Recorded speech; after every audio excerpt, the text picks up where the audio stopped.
Hello friends, and welcome to the 6th and second to last installment of me reading my novel, Doll Girl Meets Dead Guy. We are getting to the part of the book where I am censoring a few words and parts because I don't want to get into any trouble with YouTube, and I'm not really sure how strict some of these things are, so I'm going to err on the side of caution. It's not a whole lot, but just, a word here and there and a couple of paragraphs. Chapter 33.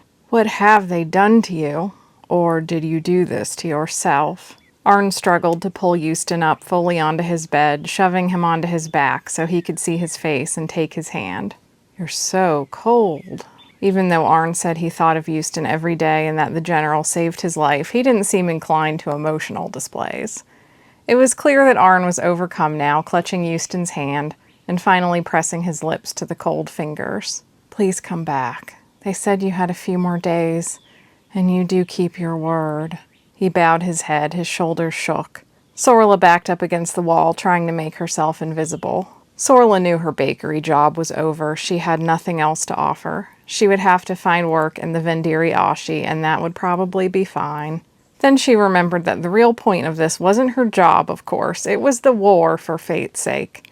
It was about doing all she could to keep up morale and avoid signing treaties with the Colonites. Arn. Euston's voice came so ragged it was barely a word. Is it really you? It's me. You came to me. Yes. Euston pulled the slender figure to his chest and put his arms around Arn tenderly. Arn started choking on soft sobs. I'm sorry, Euston said. I pushed you away.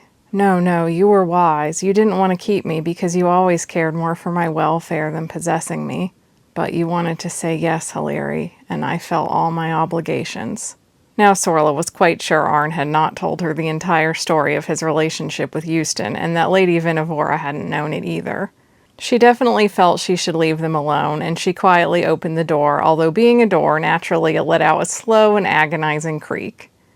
Euston struggled to sit up, holding Arn close. Sorla, do you have food? I have a tart in my bag. I would be obliged.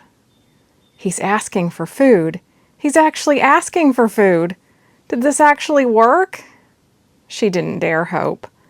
When she came over to him, he said, How did you know about Arn?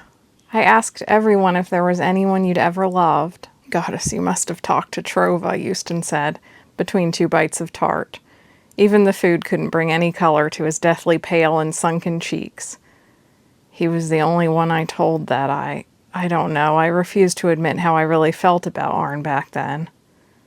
He turned to the other Finarlum, now speaking to them directly. As soon as you were feeling well enough to work again, I brushed you off and blamed my duties, but I kept thinking about our conversations. Sometimes I have slipped into your audiences when I'm on leave, just to see that you're happy. I knew I'd seen you. Sorla could hardly believe this was working out just as she envisioned in her wildest fantasies. Euston would clearly need a long time to really recover, but he was lit from within now, and Arn really was shining like a star. They were holding each other like they would never let go. Can I nurse you back to health now? Arn asked. I have a favor to repay. You never owed me anything, Euston said, and I'm in a miserable state. I don't care. Arn grazed Euston's lips with a kiss, and the general seemed unsure how to respond. Arn smiled. I couldn't help it. I wanted to do it back then, but I knew it would just complicate things. I assume these vows of yours don't count after you're dead. The kiss felt especially startling, not at all what Arn led her to expect. But if this was working so well, why did she feel such a sense of increasing dread? Sorla. Now Euston turned to her and straightened up, taking on a military bearing, although he was visibly struggling against his physical weakness. Tell the guards I'm leaving and Seldon can come to see me for an explanation. I am leaving my post, effective immediately, and I want no arguments. They have broken the codes of Valamir, but I won't make a stink about it if they don't. Sorla looked at him, and then a little desperately at Arn. Arn offered no help. General, the king and queen are on the very edge of surrendering to the Colonites, she said. It'll be a very dangerous situation for Finarlum especially, as well as the future of Lioness. I have given my all to them, Euston said wearily. I have given my life. I have asked for nothing. If we're that close to losing, well, I'm only one man. What do they really think I can do? He's right, Arn said. And look at him. He's not fit for anything but rest for quite some time. It sounds like we don't have that kind of time. And are you sure that isn't just a story they told you? I don't believe the king and queen will surrender, Euston said. But I also simply can't bring myself to care anymore. That life was drained out of me. I fought because I thought I must, seeing horror after horror, and now I need to mend. Sorla slowly nodded. She couldn't blame him. General Froskar had been fighting a long time up through the ranks, always admired because he was never too good to draw his own sword. Just saving Arn from the river pirates alone must have been a scarring experience, and he probably had many other stories nearly as bad. But what will the fallout of this be? She stepped out of the room, leaving them alone, to try and explain an outcome that wouldn't be good for anyone except, hopefully, the two people she had reunited. Chapter 34. As soon as Sorla left the room, she met the serious faces of the guards who were waiting just outside. "What is happening in there?" the woman asked. "We all sense it. Is that Finarlum, General Froskar's lover?" "I've never seen a Finarlum like that one before," one of the male guards said with increased suspicion. "Some sort of very particular sort of concubine, weren't they?" Sorla's eyes darted to exits. She was not even very comfortable with Onloxa herself, much less to explain Arn to hostile guards. But at the same time, she felt anger bubbling up in her, that rebellious streak she had carried with her as long as she could remember. "Does it matter?" she asked. "General Froskar is acting like a real person for the very first time since the day I came." "I think you know it will," the female guard said. "I think you know this isn't the task the king and queen gave you." Sorla could feel their telepathy pressing on her, surveying her to make sure she was telling them the truth. They were upset with her, and they wanted her to feel intimidated, and it was working. Sorla wasn't stupid. She knew when defiance met its limits. She couldn't make enemies of the royal family. Dor stepped in, his voice steady. "And I think you know that there were no other options. You can sense Euston's feelings. You're saying you'd rather he die than spend any time with a Finarlum. Is that how the king and queen feel?" He spoke with a tightly controlled but unmistakable disdain. The female guard's cheeks flushed slightly. "We'll handle this as an internal matter from here," she said. "You are dismissed." Sorla and Dor walked out through the gates onto the street. Dor silently hailed another carriage, which took no time at all in this part of the city. "I'll take you home," he said. "Home to the royal bakery," she said nervously. "I don't think that will be home for long." They settled into the carriage, sitting opposite each other now. She fidgeted with the curtain, opening it, and then deciding she preferred it closed. He opened his mouth, about to say something, and she knew he was going to offer her help. It wouldn't matter to him whether she cared for him or not. That was just the sort of person he was. She couldn't hesitate for one more moment. "Dor," she said quickly. "It's reciprocated." "It's what?" "Your feelings, the other day. You saying you missed me. What if I said I miss you too whenever you're not around?" Relief and surprise flashed across his face before he composed it into something careful. "Do you really have to ask what if?" "Maybe," she said. "I've never experienced this before. There was a boy back home I missed all the time, but that was not reciprocated. Not in the way I wanted it to be. And I haven't thought of him since I left, but I'm not sure what comes next." "Do you reciprocate? Do you want me to court you?" "Nothing happens unless I know that for sure." "Yes," she whispered. "Yes." He leaned a little closer, scraping a clump of his thick black hair sideways. Half of it fell right back. He was looking at her like she was something wondrous, but he didn't quite know what to do with her. His eyes dropped. "I'm not a pretty sight," he said, his voice a ragged whisper. "I just got the stitches out. The scars are bad. I can't just have them smoothed out by the corner shapeshifter. Undead flesh needs particular magic, and that's in very short." "Dor, that is the last thing you need to worry about," Sorla said, taking his hand and pulling off his right glove. "I don't mind scars, or if you're a little patchworky. You don't know this, but I wasn't made to be a pretty slave. Until my parents rescued me, I was just a cheap mess of parts, and if I tore my skin or broke something, it got fixed with anything on hand. People turned away from the sight of me." His eyes widened. "Sorla." I have never told that to anyone since I was given this body. But I would like to think I was still lovable. Mayrin and Feyrin loved me even before they could afford something better for me. Still, I know you would never be saying any of this to that girl. You just wouldn't have thought of it. Nobody would. In fact, we just wouldn't have met. She pulled off his other glove and ran her fingers over his mismatched hands. But that girl is still inside me. Well, I have never deluded myself that I was a very beautiful man. I never had any shape-shifting to improve matters either. But I hope I prove worthy of courting you. It is true that we probably wouldn't have met in those circumstances, but there are many beautiful Vendiri women, and none of them have ever gripped my thoughts the way you do. I think most people think I'm sort of cute at best, Sorla said, smiling crookedly. Sometimes children cry when they see me. What children? Royal children who have presumably never seen a Finarlem before. You're brave, extremely determined, and interesting. I can't stop wanting more of your company, and you are beautiful. He caught her hand in return. Then he grazed her cheek with his fingers, and she shivered. She felt that itching, needy feeling she used to feel around Reuven, like she wanted to crawl right out of her skin unless he leaned closer, and she could feel the warmth of him. His hands were admittedly rather cold, but his body was warm. She lifted her face. The carriage stopped. You live so close to the palace, she whispered. Closer than I did yesterday, somehow. Yes, but we can, talk inside? She threw open the carriage door. I have to get a new body. Chapter 35. The aching hardness between Dor's legs was the best reminder he'd had yet that he was back to life, and it felt like all the zest for life and relief at returning that he might have felt was hitting him now. It was easy to cool himself down as soon as he thought of her hands meeting the scars and taking her in his mismatched arms. His hands were always so cold now. He knew that wasn't likely to improve. The undead always had poor circulation. Maybe she didn't care, but he did. Each time he bathed, he was fighting grief and revulsion, thinking of Lorven, wondering how his comrade had died, imagining his own self, cold and lifeless, being stitched together. It does get a little better each time I confront it. He knew this was the difficult part of recovery, the slog. He wasn't improving visibly day by day anymore, and he wasn't sure when he'd reach the end of his progress.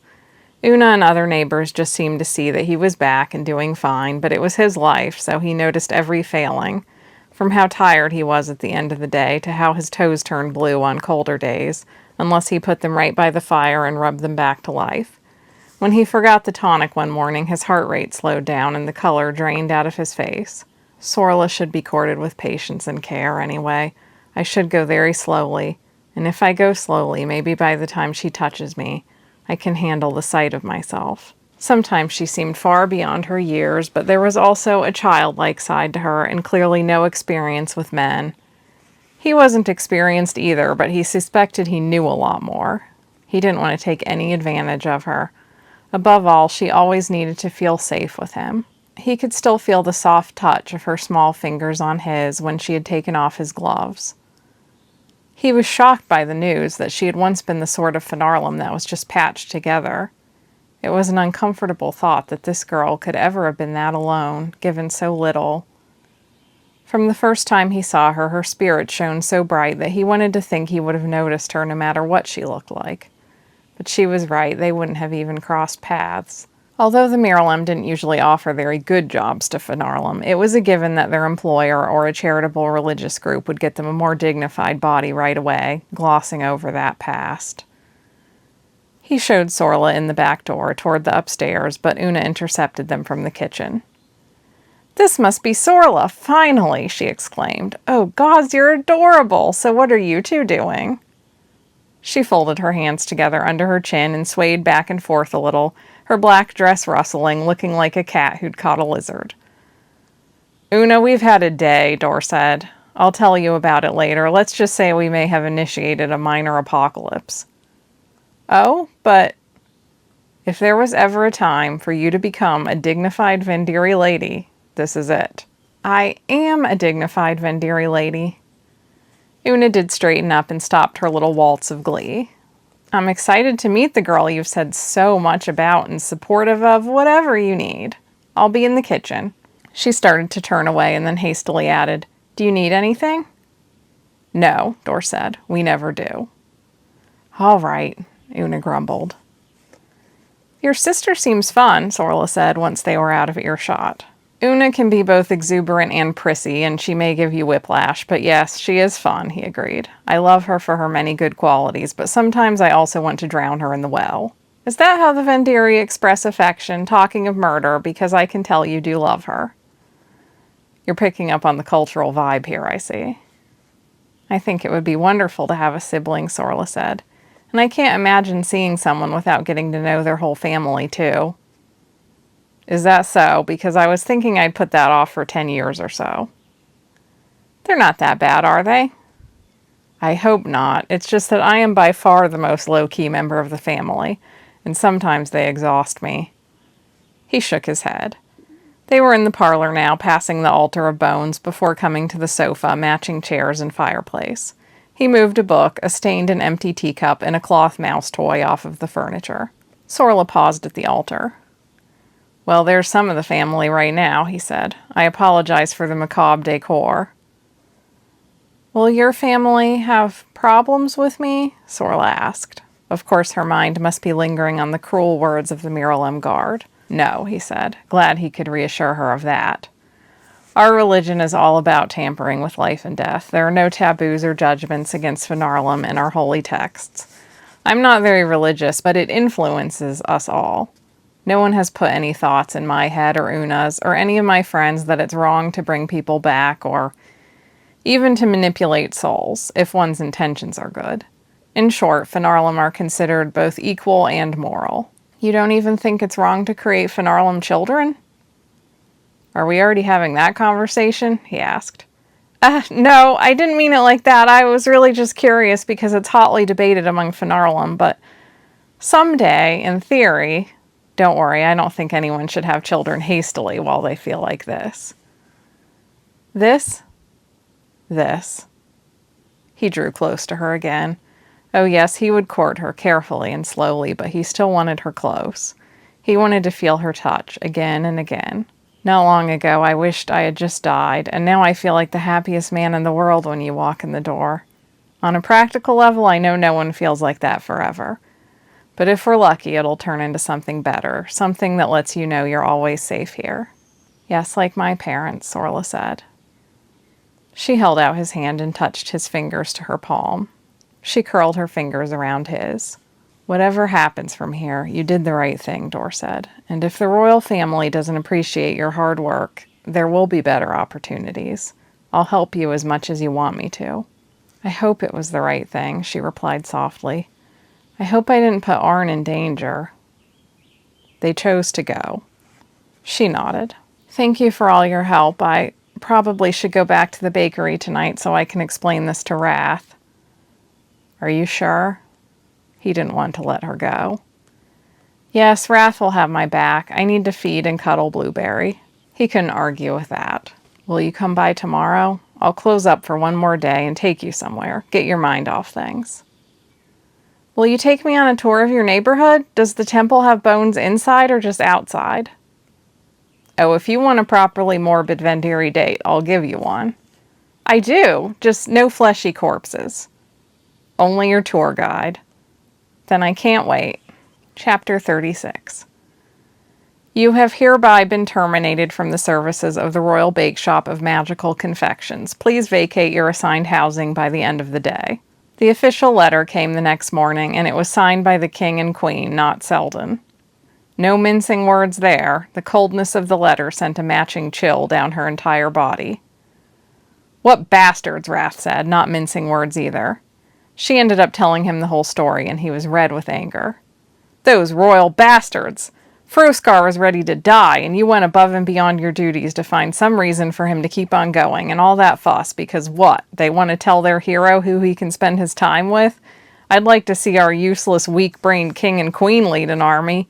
You ignore them. You and Bloob can stay here as long as you want. That's tremendously sweet of you, Wrath, but I think I'd better go. They sound furious at me, and they're the king and queen. Fates, this was not the royal attention she dreamed of when she left Dor to Myrna. I can stay with Dor, I'm sure, on the sofa or something, and then I'll find an apartment. Are you sure, young lady? Is that proper? If the town guard comes asking for you, I have a good straight face. On the sofa, Sorla insisted. His sister lives with him. We won't be alone.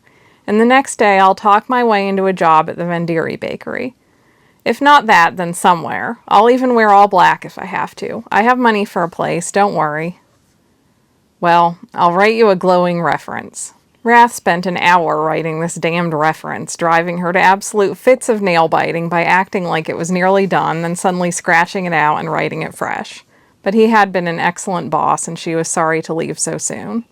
I wish I'd been able to master that magic, she said. I'm sorry I couldn't be of more help. Oh, don't be hard on yourself. Not everyone is good at everything. What you do well. That's all you can do. He insisted on paying for her cab fare and called out, Don't be a stranger. Come sit in the garden sometime. I'm going to miss having your company. Sorla waved at him, but she couldn't even fully take in the goodbye. As soon as the carriage turned the corner, she settled back with a miserable dread. Blueberry nudged her hand. She petted him half-heartedly, and he rested his head on her thigh, clearly sensing her distress. Maybe it was just her imagination, but she felt a shift in the city itself, as if a storm was coming and she was the only one who could feel it. Of course, Dor was happy to see her, and Una immediately tried to feed her, but ended up just feeding Blueberry instead. Your own apartment. Do you really think you should be living alone? Dor asked. Brindy's family has a room to let, Una said. Brindy curses. No, Dor said. That sounds all right, Sorla said. No, never mind. I was wrong. We have a spare room to let, Una said, flashing a little fangish grin at them both. I don't want to accept anything from you yet, Dor, Sorla said. I can make my own way. I'll look for a new job here tomorrow, and if you could introduce me to Brindy, I'd be obliged. I'd be happy to. Brindy is one of my best friends, Una said. Dor just doesn't like her, and it is true that she is my most annoying best friend, but she has a lot of good qualities, and then you and I and Brindy could do all sorts of fun things together. Sorla tried not to look at Dor, who was grimacing, and reminded herself that she was used to all sorts of annoying people, and Una's friend wouldn't be anywhere near the worst. I wonder where we could introduce you to work, Una continued. We have a couple of bakeries in the neighborhood, but I figured I would take her to Fathen's, Dor said. Fathen's is gone, Una said. They decided to join the military instead and shut the place down. Only the grandma stayed, but then she ended up taking a pilgrimage to Drenalil instead. Oh, so that leaves... Yes, Una said. Oh dear, what does that leave? Sorla asked. As long as they don't have something against Finarlem, I am very good at getting along with people. I can adapt to nearly any circumstance. I don't doubt that, Dor said, but is it just Ronkas and Eternal Confections left then? Yes, that's it, Una said. No one could work for Ronka. He already makes the best bread you can imagine, but he works alone. He makes a big fuss about the secrets of his art and how he is the best baker who has ever lived, except for his late master that taught him, and anyway, that just won't work. And Eternal Confections is run by a couple of ancient corpses, Dor said. Not literally, but you would truly think they had died and the revival didn't take. They make old-school Vendiri pastry. It's called Eternal Confections because all of it is soaked in liquor so you can keep it for a long time, and I wouldn't be surprised if they sleep in the barrels to stay preserved. We really need a nice, normal, modern patisserie like Fathen's was, Una said. You should just open one, save some money up, and in the meantime you could work here.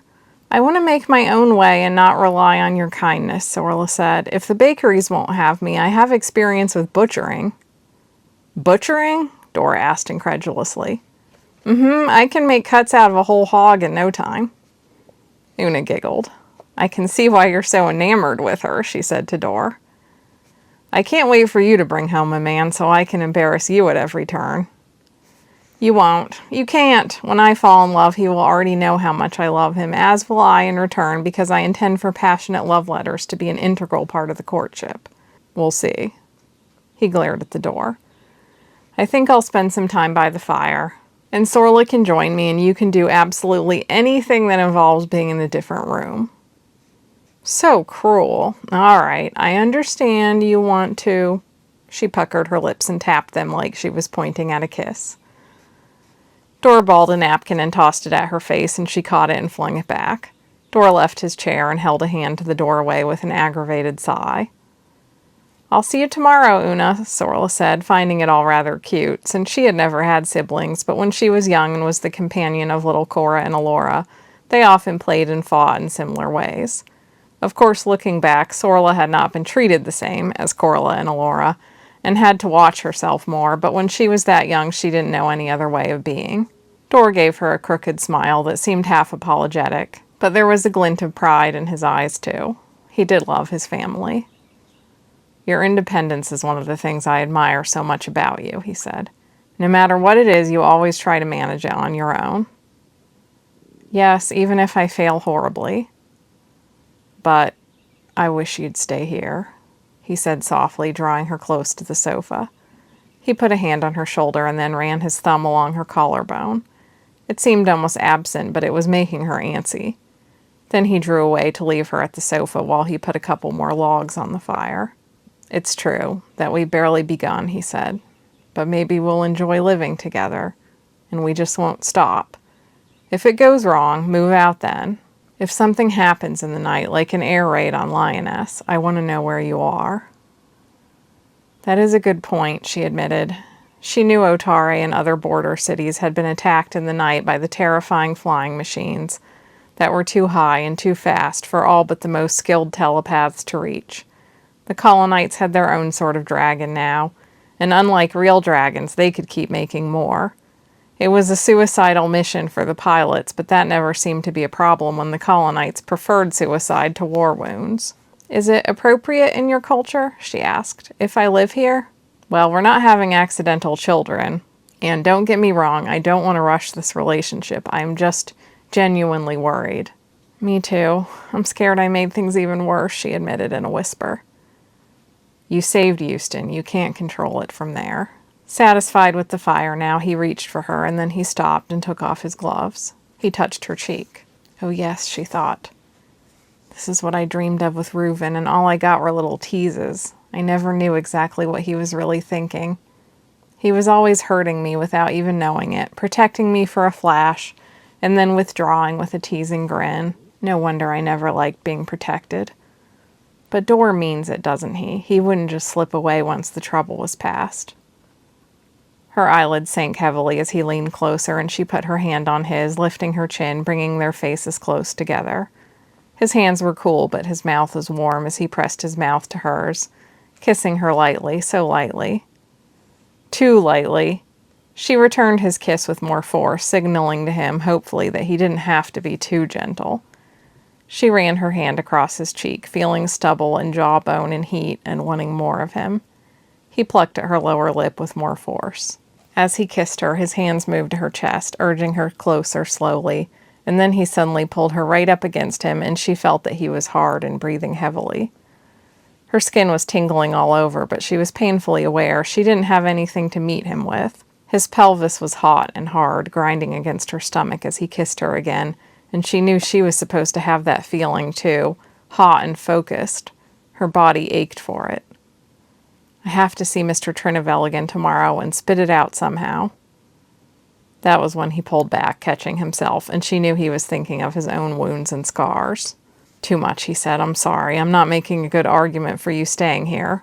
When you're near me, I just want to be closer." "Don't apologize. You weren't reading me wrong. I want you. I want everything."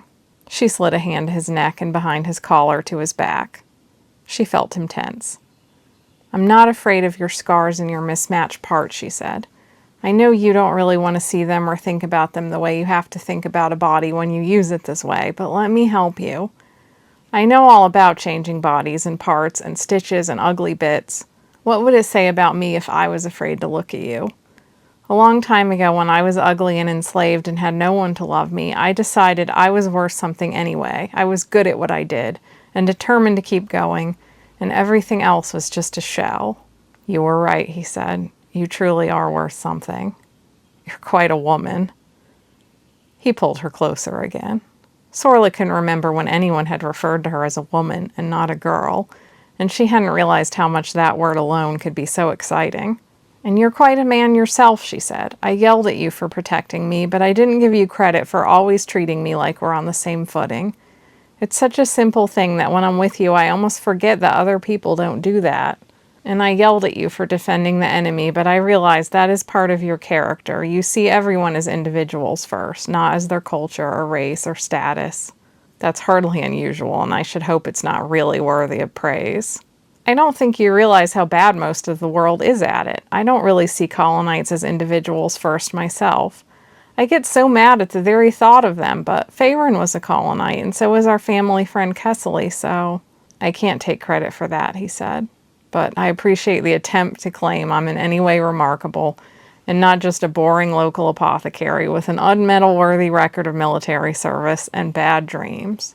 Honestly, all I want in life is for it to be happily boring, she said.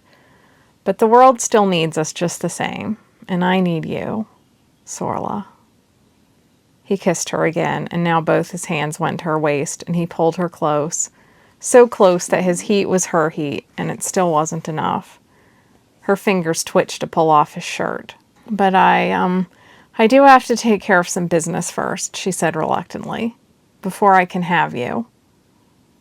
Business? That sounds ominous. She gave him a pleading look, but how was he supposed to understand? Clearly he had never thought about this before. I'm unsexed, she whispered. I have to see the Finarla maker so I can be with you. Oh, that's... He looked as taken aback as she feared. I hate to ask, but do you know what happens? Of course I do. What happens? He asked, with a serious look like he was now the professor of bedroom activity. She laughed. I should hope you know. I'm asking because I don't trust that any colonite gave you great information about it. Did your mother talk to you? Her laughter died because this was uncomfortably perceptive of him. Well, I know what assault is because I was warned about it many times, and I know this is the same act but with respect and love.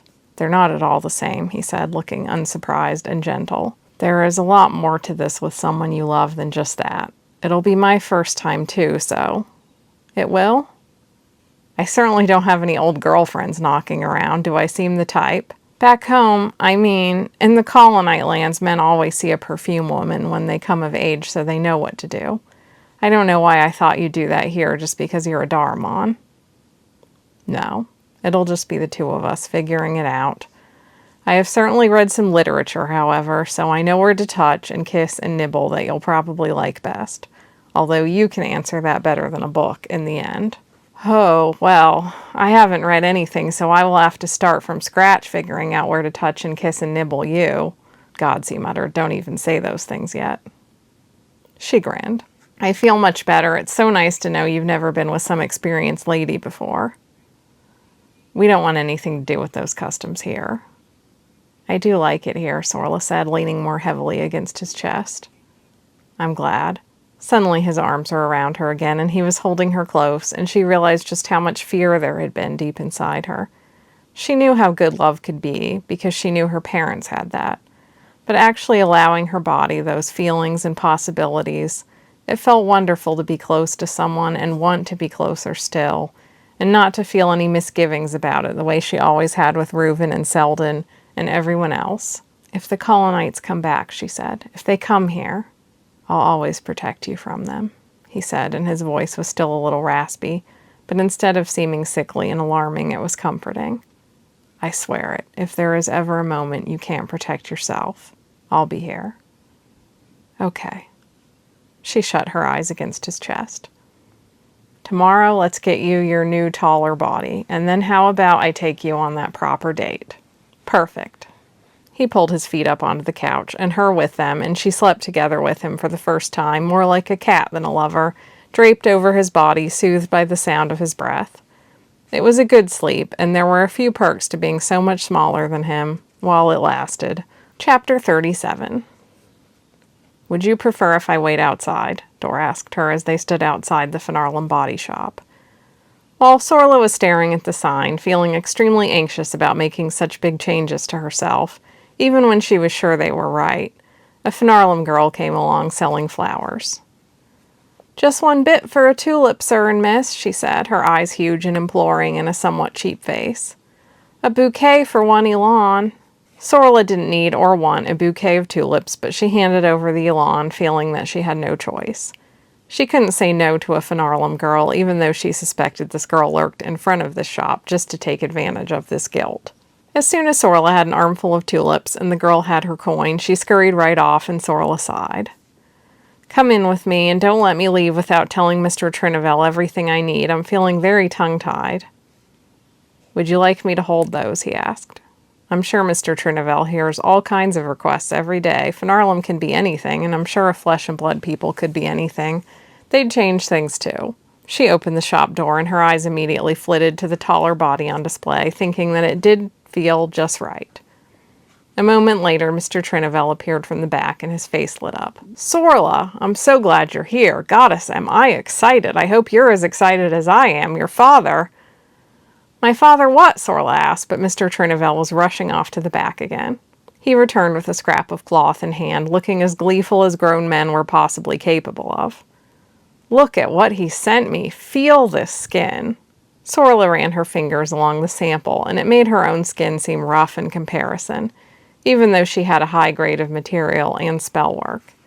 The fabric was so well treated with spells that the individual threads weren't visible, even upon the closest inspection, and the texture was soft and smooth as a flower petal.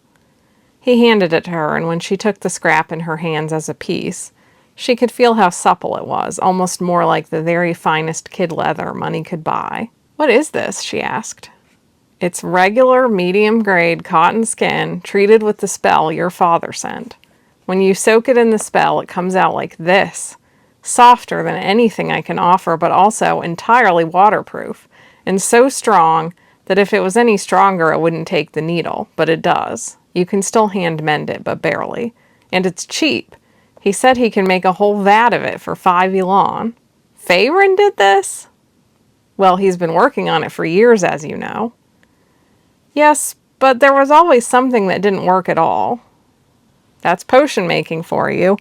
Well, look at how many decades upon decades it took for Finarlem to go from animated dolls patched together from raw fabric to you being hired by the royal family.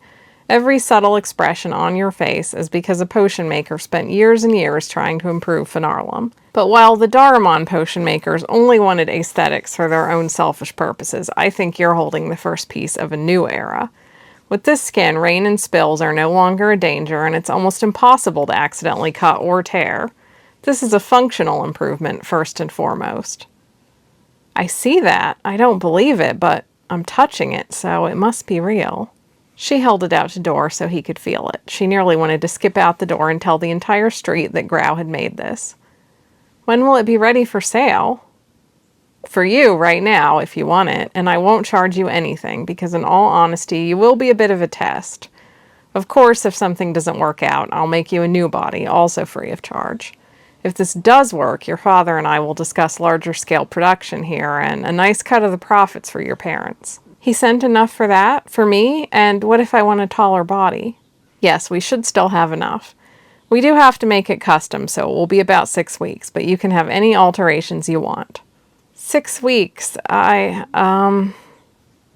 now I can't say a word. 6 weeks? It isn't that long, I guess. I certainly can't tell Mr. Trinivell that I'm so eager to get things going with the dead guy my parents just nervously sent me off with at the beginning of spring that I can't wait 6 weeks. That's fine. Dora glanced at her, and clearly he didn't want to say anything either. He wouldn't want to look like he was the eager one. Mr. Trinivell seemed to actually notice Dora for the first time. Oh, and you have a gentleman with you. Yes, Sorla said. This is Mr. Tonden, my suitor. She hoped this would get the point across that she needed things she was unsure how to discuss with any middle-aged flesh-and-blood man who kept a regular correspondence with her adopted father. Good morning, Dor said, his cheeks flushing slightly. She had never seen him come close to blushing before, and she thought it must be a good sign for his recovery, along with being quite charming. I came for moral support today. Would you like to speak to my head fabricator, Sorla? She is also Finarlem and can help you decide on the details. Yes, please. Relief rushed through Sorla when Mr. Trinivell offered Dor a seat and then led her back to the workroom where he pulled a sweet-faced Finarlem woman from some pattern work. "Sure, let's go talk," she said in response to his request, and now Sorla was tucked off into a quiet back room, away from the men, and the woman pulled up a cushy blue chair beside the window and a currently unused fireplace. "I'm Hara," she said. "I've heard so much about your family. Grauenvelsa's daughter. How wonderful." "Yes," Sorla said, amused by this. In Dor Tamurna, where her baking was well known, it was more often that Grauenvelsa were known as Sorla's parents. "I'm sorry I was away for the moment Faerun figured this out. They must have been so excited." "I'll bet your father is a perfectionist, because it's better stuff than I imagined. I can't wait until we can make it available to everyone, but I'm sure you're tired of hearing how wonderful Grau is." "Well, it's mostly just here," Sorla said. "Not for long, I'm sure, but let me guess. You need your full womanhood, and you don't want to wait 6 weeks. Sorla melted with relief. She could guess by her energy that Hara was older than her or Velsa, and was familiar with this conversation. "I know 6 weeks isn't very long. I don't even know if we would..." "Love, it's not for you and him. It's for you. I've seen this more times than I can count. We're made just like flesh and blood people, and we have the same souls, but we're all made without the ability to feel or act on desire, unless or until a Daramon deems us for that purpose. Then we come here and we have to ask for it and pay for it ourselves, usually when we are well into adulthood, and all along the way we feel the loss, but you're also missing a lot. It's not just sex itself, it's all the feelings along the way, and feelings you can give yourself." "Is it? I always wondered. I felt it would be that way, but no one ever talks to me about any of it, and my Miralim friends would wait until I was gone to talk about things. I know they do. They'll giggle about it sometimes and do that thing where they shut each other up because I'm there. I know exactly that situation from when I was younger. Well, they're figuring out how to talk about it too, and they don't want to say the wrong thing with you. I can swap out your parts today. It's very quick, and we can just move them to your new body when it's ready. I felt a great sense of relief and wholeness when I came here and got mine, and I was past 30. I didn't even sleep with anyone for a few years after that, but it was still a huge relief. I already feel relieved just knowing someone else felt this way." Sorla felt unexpectedly like crying. This had been a heavier secret than she ever realized, just to want what other women had. "This is a normal reaction," Hara assured her. "Has anyone talked to you about it before?" "Not exactly." Sorla realized now that she didn't know much at all. "Well, hold on. Let me show you." Hara stepped out for a moment, and Sorla was still quivering with nerves. "This will look better all stitched on, of course," Hara said, walking in with an awkward-looking part. "I see," Sorla said, but in fact it was an overwhelming amount of information, and she wasn't sure what to expect. And the womanly parts were not pretty. She kept thinking of cutting open a pomegranate, and how they busted open into bumps and folds and juice everywhere. Well, real women must be even worse, Sorla considered, and Dor had never been with a real woman, as she now knew, so hopefully he wouldn't think her parts looked weird. When you first get your womanhood, since you've been waiting so long to feel these things, you may find it's very sensitive, and you might have very strong feelings of desire, agitation, and sort of an itch. It won't last forever, and you can also take care of it yourself. Does this all make sense?" She desperately wanted to ask Hara how it all went when she finally did sleep with someone, and what kind of man, or woman for that matter, it was with, but she was way too shy about it. So instead she found herself just breathlessly agreeing to the procedure, ending up in one of the private rooms on a table, waiting for Mr. Trinivel to join Hara in the room, and gently knock her out telepathically for the next hour, because he was the only one with the telepathic skills to send her into a gentle unconsciousness. "Don't worry, very routine," he said. "Hara will handle this, and I'll get right to work on the new, taller body." "Thank you," she said, as he put a hand on her head, and she passed right out. Sorla hated being put unconscious. Velsa and she had always agreed that it was better to be awake when one's body was repaired, even if it involved a lot of pinprick sensations and the embarrassment of being taken apart. But Hara assured her Mr. Trinivel would be immediately shooed from the room, and she would do it all very quickly. Apparently it was way too sensitive and ticklish an operation for consciousness. Sorla wouldn't have trusted anyone besides another Finarlem woman with this. Now Hara was waking her up again, and the sunlight coming through the curtains looked a little different, so Sorla knew some time had passed. "You're all done and ready to go. No charge for this either." "I can pay." No, it'll just be part of the new body. Mr. Trinivell is so excited about the possibilities of what Mr. Thano is working on, I think he'd give you anything you wanted. She didn't feel any different, and she had woken up fully dressed, mostly just wanting to get out of there. Dora was waiting in the front, flipping through a pamphlet titled Fiber, Flesh, and Skeletons of Steel, Predictions for the Future by, Mr. Trinivell, of course. She wondered again how he had come to devote his life to Finarlem, but she didn't really feel comfortable asking either. All good, let's go, she said. They'll tell me when the new body is ready. He picked up the wilting tulips and walked out with her. You were back there for over an hour. Did you accomplish your quest? Yes, she said, her face feeling uncharacteristically warm. She patted her cheek, and it was still the same temperature as her hand, so she must be imagining things. As she looked at him, she was feeling a distinct pulse between her legs. His brow was furrowed, and he had this expression of empathetic distaste that showed he understood why she felt so awkward. He put a hand on her shoulder lightly as they walked, like he was checking on her physically, but also mentally, as he asked, Is everything all right? They didn't hurt you or anything, did they? No, it was just the most awkward thing of my whole life, and I hate going there. They're all very nice, and I can't even explain why I dislike it so much. You don't have to explain. Having a body is awkward. And here I thought it would be easier for Finarlem.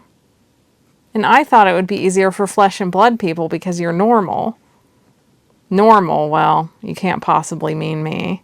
He grimaced, and his hand rubbed her shoulder a little in reassurance, and she started thinking about how much she liked his company. She felt like she was seeing his real self these days, and she liked his real self quite a lot. She thought about how she had fallen asleep on top of him last night, and sure enough, she was feeling itchy in a wild heat. That had to be her imagination because her body didn't generate heat, but she could swear it was. Are you sure you're all right? You look dazed. I'm not sure. I feel very agitated and sort of hot and itchy. He scratched his head near the temple, messing up that thick black wild hair of his, and she just wanted to dig her own fingers into it. Spirits, he muttered. It sounds like you just hit your belated adolescence. Horror warned me this would happen. I guess it's all pent up from my entire life until now. Almost everyone goes through this, just at a younger age, the first time you get hit with an infatuation, so I don't want to be your first infatuation. Take a deep breath, or... I understand. She tried to imagine a calm space in the center of her body. But you don't count as my first infatuation. I've definitely been infatuated before. It just wasn't so physical. I didn't expect to feel any differently just walking beside you, and instead it's quite intense. You're looking at me like you want to eat me, he said, and then he got that little blush again. That came out wrong. No, you're quite right. I don't really want to eat you, but it feels like I at least want to tell you I'm going to, like I would say to a baby wyvern, except... He laughed and gave her a look that suggested it was mutual, and he was finding this hopelessly adorable. She didn't mind if he thought so. She wouldn't mind if he told her she was hopelessly adorable. How about we occupy ourselves with a proper date first, he said, with maddening patience. Sorla imagined the calm spot inside her again, like the ocean on a calm gray day, with slow, gentle rhythms of the waves, lest she think of something much earthier instead. Okay, a proper Vandiri date, as you said. I want to see more of your home than just your shop. If you don't mind skeletons and gloom. It might be the perfect counterbalance to this mood. You might as well know what you're getting into. To the temple it is. He flourished his cane to hail a carriage, and she thought, despite his warnings, that he seemed as eager to show her his world as she was to see it. Chapter 38. On the short ride back to the Vandiri Ashi, Dor asked her about her parents, and Sorla delighted in telling her how they had adopted her, how right from the start Grau let her nap in their bed and Velsa took her to the library, and so she knew immediately that they would be very different from anyone she'd ever worked for. Before long they had taken her in as a member of the family. Eventually she got to the story of when Grau fell afoul of the bandits, leaving out the part where a lot of that was Dalaran's fault, and they slaughtered him in retaliation, or tried to. Mayrin did everything she could to bring him back, and he did come back. They told us he might not, but I know he didn't want to leave her either. Interesting. I know it is much more difficult to revive someone into a different body. Can I ask you a serious question? Of course. He stopped his idle glances at the window and met her eyes. Sorla, who didn't usually notice the eye color of flesh and blood people because their eyes were smaller and subtly hued, noticed for the first time that his were a beautiful shade of winter sky gray. You said you're glad you were brought back now, but I don't mean it arrogantly, but do you think you'll still want to be here, even if we had a fight or the sheen wore off? I guess I'm asking, it isn't because of me, is it?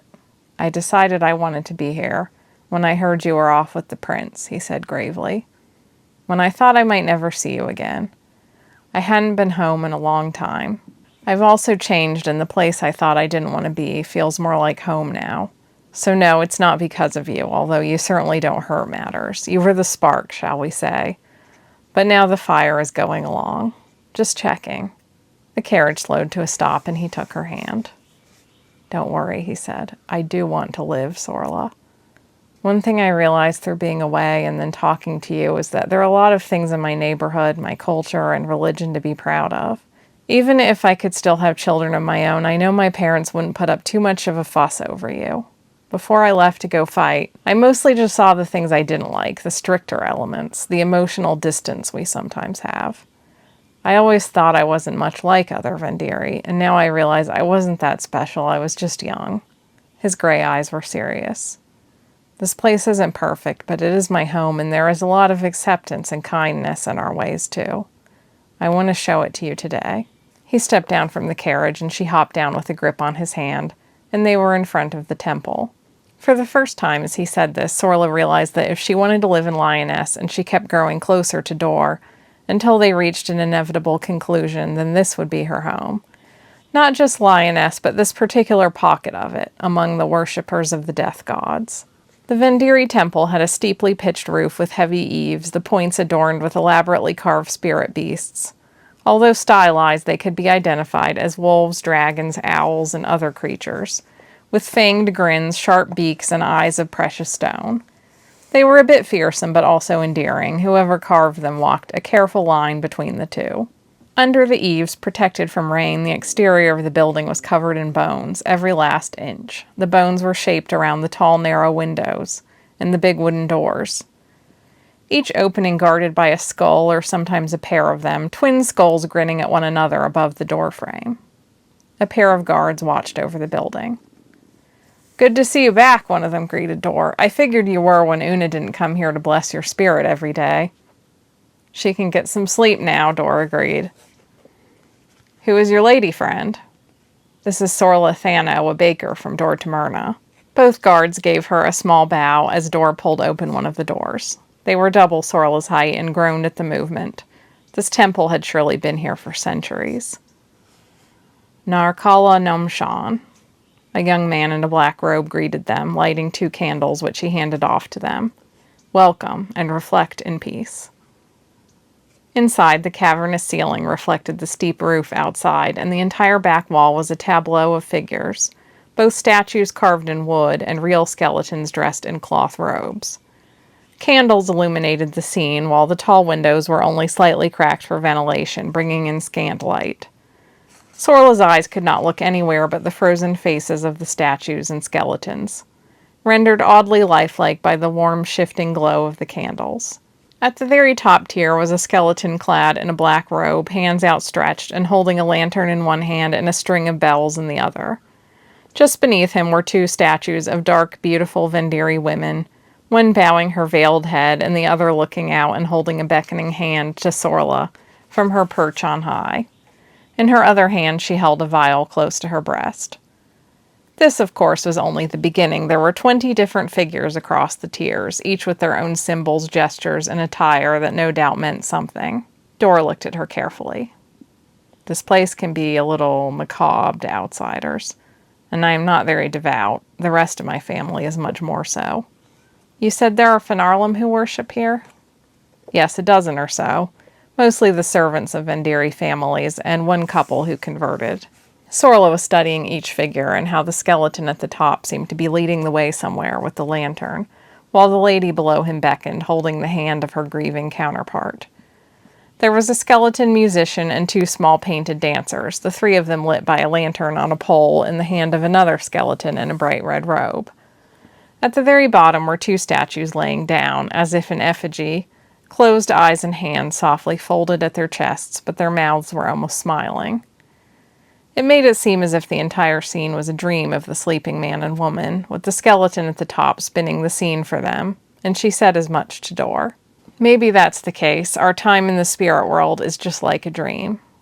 But all the figures are supposed to represent the guardian family of Narkala, the near spirit world. At the top is Dorman Uthra, the god of all the dead, his wife Tara Brenna, who welcomes the dead, and his daughter Unadar Brenna, who cries for them.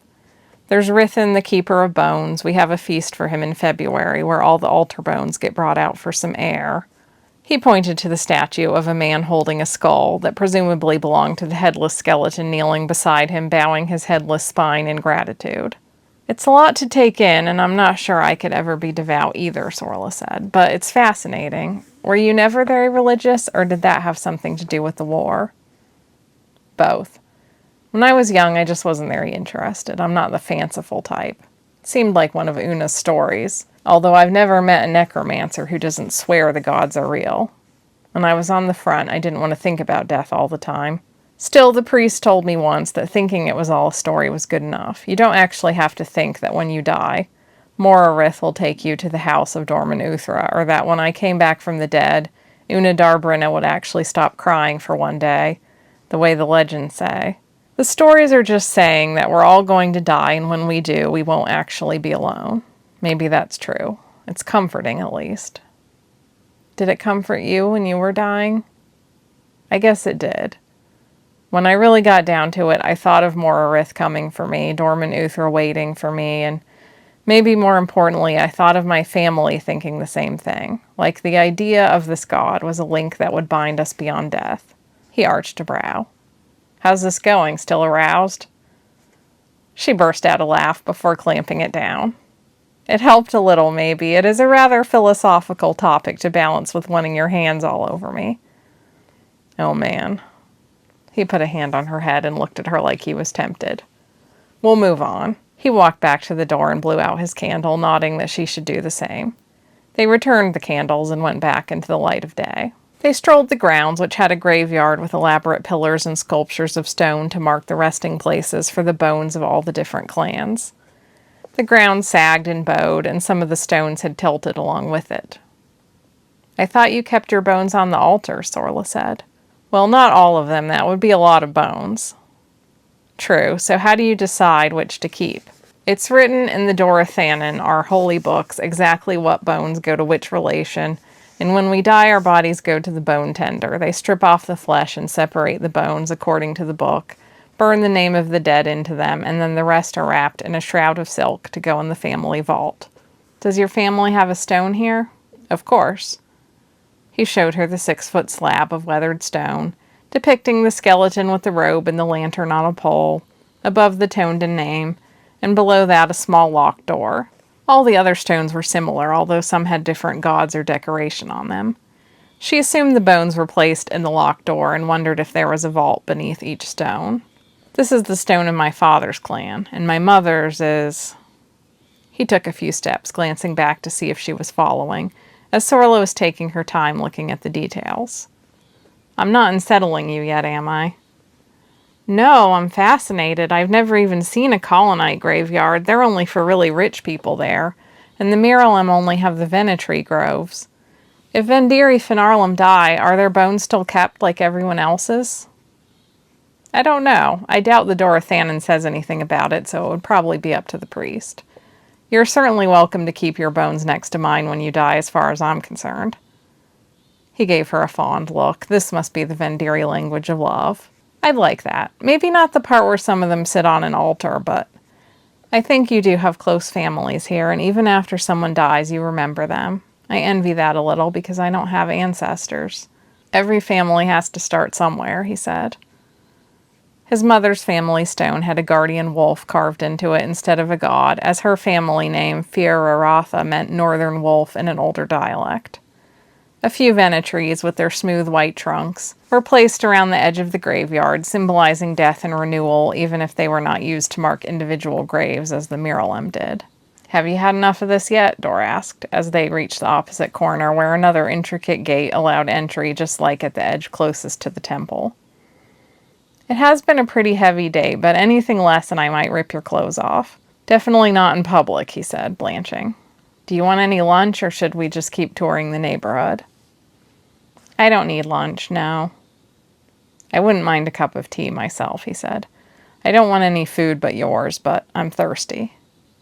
I'd be happy to have tea with you. The cafe was small, elegant, and smelled of fresh bread.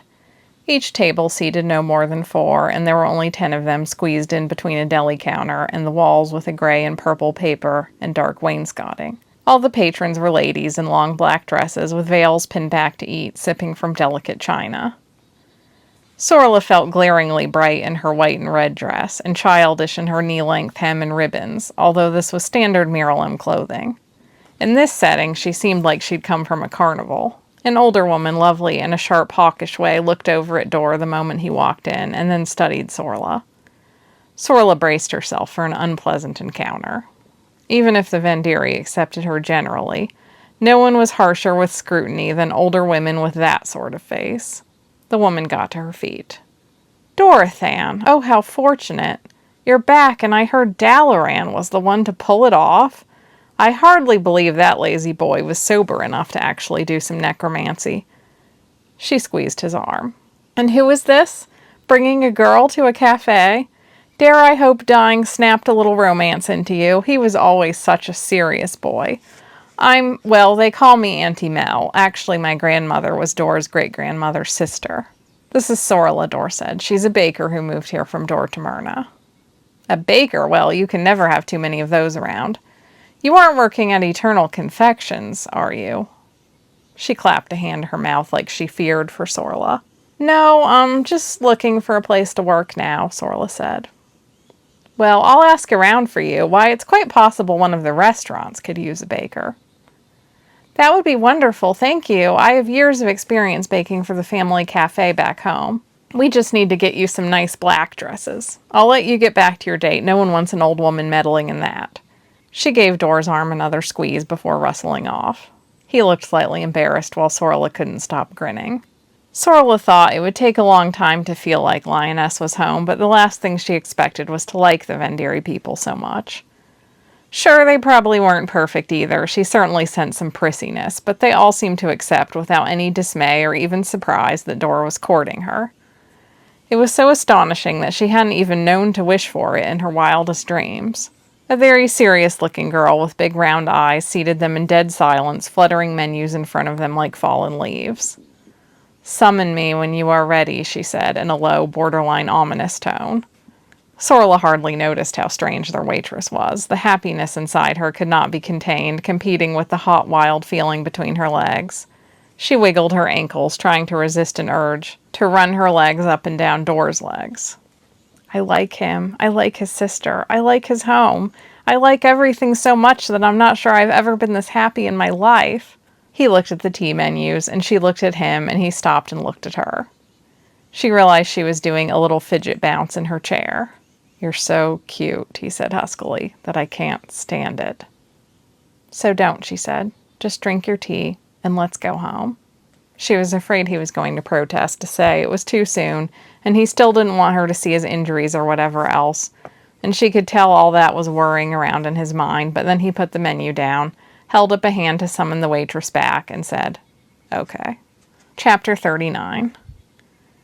They walked home as the sun was setting, talking and laughing, hand in hand, so happy together that everyone they passed had to give them some sort of smile in return, even if it was the most reluctant, grim smile from the most crotchety-looking old Vendiri man. Sorla now knew she was in love with someone who loved her back, and she was about to be touched and kissed and licked and hopefully all around ravished, and she could hardly contain herself for wanting him, and Arn was leaning against the front door of the apothecary, dolefully smoking a long-handled pipe with a leather traveling bag on the ground. Euston was beside him, and both of them were covered with hooded cloaks, but there was no mistaking them. Even from a distance, Arn looked graceful, and Euston looked very sickly and shivering. Oh no. Sorla had not exactly forgotten about Euston, Arn, Seldon, the royal family, the war, and everything else, but as long as she was so happy, she just assumed that everything was just as well with them too. But the spell was abruptly broken. Can we crash here for a few days, perhaps? Arn asked. Are you okay? Dor asked. The Royal Guard was in my neighborhood, apparently looking for my apartment. We just escaped their notice, and I left my servants to distract them as long as possible, Arn said. I wasn't sure where else to go. The Vendiri district is its own little world, and we need a source of tonic. They want to drag me back to the palace, Euston said. They want their general. No, Sorla said, but they can't. I mean, you so obviously need rest. They were planning an offense this very week, Euston said. And they seemed to think even the sight of me and a few inspiring words would rally the troops. Maybe it would. But he sounded exhausted, drooping against the wall. Come on, Dor said, offering Euston an arm. I know how you feel, and you should just rest up by the fire and have some leftover pie. Euston tried to pick up the traveling bag, and Sorla rushed to grab it for him. Arn didn't even try, and Sorla got the sense that Arn had always had servants. Dor unlocked the door and let them in, helping the shambling Euston along while leaning on his cane, but generally Dor seemed to have his strength back. And it's not a problem, Dor continued. We have a spare room and the sofa here. It's the first one up the stairs. I'll put your things in it. Thank you, Arn said, trying to sound breezy like he was checking into the finest of inns. He followed Sorla into the parlor, but he couldn't hide a certain fretful, pained expression. I'm so sorry, Sorla said. I feel like this is all my fault. You wouldn't be wrong, Arn sighed. I had a very peaceful life, music, safety, adoring crowds, but lonely. You offered me a temptation and I snatched at it. He didn't sound without regret, which did nothing to assuage Sorla's guilt. I knew it might be trouble for you, she murmured. I knew it, and I just couldn't help following the thread. My whole job rested on saving Euston and maybe the entire war, and I wasn't trying to make you feel bad, Arn said. I just don't know what to do. I like to help him, but no one has ever expected help from me before. He sat on the sofa looking into the mostly dead fire, taking a drag from the pipe and holding the smoke in for a long beat. Sorla knew that Tiralem Nef could actually relax Finarlem, unlike alcohol. It smelled like dry leaves burning. I know how wonderful he is when he's well, but he is far from well. Dorn came back with Euston and 2 plates of rather past-prime pie. She would make something good in the morning, if she could use the Tonden family kitchen. Euston sat next to Arn on the sofa, and Dor and Sorla took the chairs with the imposing carved wolf arms that sat off to the side, but Dor barely sat down before he started fussing with the fire. Soon 2 cats were circling, their tails shaped like question marks, and Sorla wished the cats would actually ask some questions, because for a long moment no one seemed to know what to say. This is all my fault. The royal family is angry and they're looking for Euston, and I'm the one who started this. She had no idea what would happen, and nothing seemed like a good decision. There was a palpable connection between Arn and Euston that Sorla sensed even now, the way they kept looking at each other and sitting close. But it was more strained than at first meeting. Their history together seemed brief and long ago. She needed a solution, some comforting thing to say, but nothing sprung to mind. Let me take a stab at this situation, Dor finally said. Euston, you went with Arn to recuperate at his home. Yes, Euston said. I told the guards I was leaving and they let me go, and Arn got us a carriage. And your will to die waned when you saw Arn. Euston glanced at Arn, and he seemed a little brighter whenever he laid eyes on him. Yes, he said in his ragged, half-dead voice. How could I tell Arn I wanted to die? They had been through so much, and I was the one who once told them things so similar to what you told me. That there was still something to live for, and the goddess values all of our lives. And now they're a successful musician. How can I sit before Arn and tell them I'd rather die now? Euston did use Vi to address Arn, and Sorla felt this really did fit Arn better.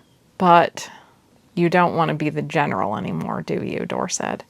That's what this is really about. You'd rather live than die, but maybe you'd rather die than go back to war. You hit close to the bone with that one. My will has just drained out of me. And the truth is, when I first found Arn, I wanted them to stay, or I wanted to go with them. Either one. I knew they were in a vulnerable place, and I wanted to protect them. I had already sworn a vow of chastity, and I really thought I was above having that sort of focused interest in a single person, but I couldn't stop thinking about you, Hilary. Hilary, Silver Crystal, was a fitting pet name for Arn. I just didn't know what to make of any of it, and I felt so trapped in my duties that when you said you should go, I just let you go. And I didn't really want to go, Arn said. I knew I had to, or people were going to talk. Yes, the more I considered it, the more I understood that, but I'm not sure it was a good reason to lose you. I don't entirely get the problem, Dor said. If you'd already made a vow of chastity, who cares if you were with Arn? I mean, of course I understand you might be breaking a vow, but... Well, actually, I don't understand why anyone makes a vow of chastity to begin with.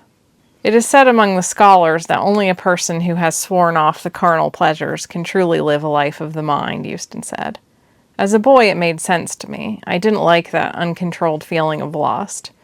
It seemed to get all my older siblings into so much trouble. When I went away to study, they showed me spells and meditation techniques to cast all those feelings aside. I guess that makes sense, Sorla said a little miserably, glancing at Dor, still thinking that if she could just pluck him from the room right in the middle of this and learn some things about carnal pleasures, that would be much better than this conversation.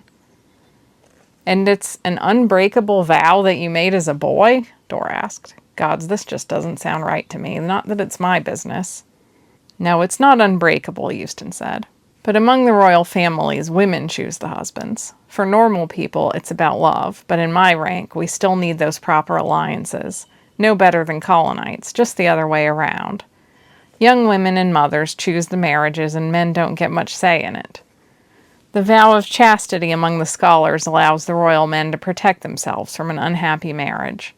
If I broke the vow, I'd have to get married. I could have had Arn as a lover, a secret, but I would never do that to them. You can't have children now, Dor said. I know, but... Euston coughed, looking exhausted by the speeches. Arn patted his arm, suggesting he should stop, but he went on. We still can't have Finarlem husbands and wives, and I could never have brought Arn into that world without subjecting them to terrible treatment. It had to be either my position or them. I felt I had no choice then, and I have no choice now. I can't go out and work myself into a bloodthirsty rage on the battlefield, or make cold and calculating strategies about how to destroy our enemy. Even if we do lose, it just can't be up to me to fix anything now. It sounds like you haven't had any rest from it for a long time, Sorla said, and no one has had more expected from them than you. You're only one person, and everyone needs love and quiet and rest sooner or later. But what do we do? Arn asked. I need to talk to Seldon, she said. I just need to explain all of this to him. Talk to Seldon? Dor's eyes widened. Sorla, I don't think that's a good idea. The royals might find some way to make you take the fall for this. Seldon isn't going to hurt me or put me in prison. I'm sure of that. He's being forced into a marriage, too. He'll understand if I talk to him. Then I'm going with you. No, I need to do this alone. She knew Seldon was going to get jealous if Dor came along, and having a peace talk would be impossible. I'm going to the palace now, before this gets worse. Dor, please trust me. I can do this. I trust you. I don't trust them. It'll be okay. I made this mess, but I can also fix it. And that concludes this installment. There's only one more to go. The Vendiri Temple is really one of my favorite visuals in the whole series, and I so wish that I could render it artistically, but it was inspired by this book, The Empire of Death, which I found at a store in Asheville, Orbit DVD, that also has this small but very interesting little selection of books, and sometimes they have a book that I've never heard of that is so intriguing that I have to buy it. That was one of those. As soon as I saw it, I thought, this is the look I need for the Vendiri Temple. Of course, some of the images in here are really quite creepy. That's probably true for some Vendiri temples too, but I actually imagine that the temple in Lioness is very beautiful and that it's a rather warm and friendly environment despite all of the skulls. I also really enjoyed writing Sorla's awkward journey into her belated adolescence. I had never really written a story dealing with the fact that many Finarlem are just kind of given a gender identity but not any kind of sexuality, and how do you deal with that when you reach adulthood.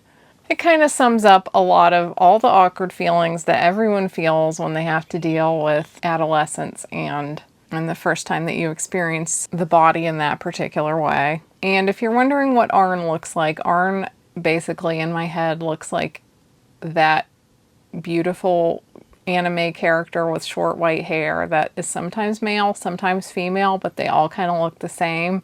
And they appear in so many different anime. So I will be back next week with the final installment, and I'll see you then. Bye.